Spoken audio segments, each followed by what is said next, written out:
ନମସ୍କାର ଦର୍ଶକ ବନ୍ଧୁ, ଗୋଟେ ନୂଆ ଭିଡିଓରେ ଆପଣଙ୍କୁ ସ୍ୱାଗତ କରୁଛି। ଆପଣ ଦେଖନ୍ତୁ, directorate of secondary education Odisha Bhubaneswar ତରଫରୁ ଗୋଟେ ନୂଆ ଚିଠି ଗୋଟେ ଆସିଛି। କଣ ଚିଠି ରହିଛି ଦେଖିବା। 18/9/2025 ରେ ଚିଠିଟି ଇସ୍ୟୁ ହେଇଛି।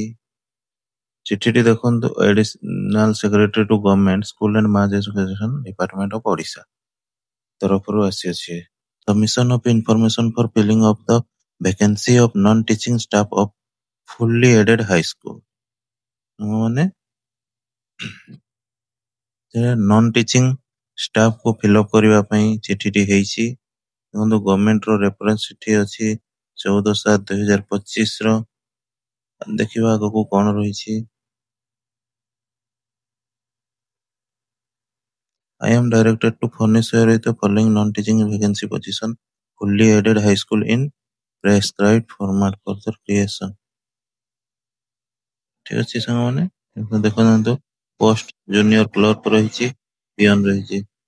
ସାଙ୍ଗମାନେ ଜୁନିୟର କ୍ଲର୍କ ପୋଷ୍ଟରେ 690ଟି ପୋଷ୍ଟରୁ 457 ପୋଷ୍ଟ ଫିଲଅପ ଅଛି, ଆଉ 439ଟି ପୋଷ୍ଟ ଭେକେନ୍ସି ଅଛି। ସେହିପରି ପିଅନ ମେନ୍ ଇନ୍ ପୋଜିସନ ଅଛି, ଆଉ 1127 ଭେକେନ୍ସି ରହିଛି।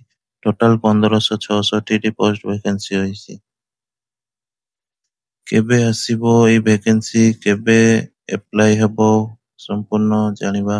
1566 ଭେକେନ୍ସି ଆସିବାକୁ ଯାଉଛି ସାଙ୍ଗମାନେ। 1500। ଧନ୍ୟବାଦ ସାଙ୍ଗମାନେ।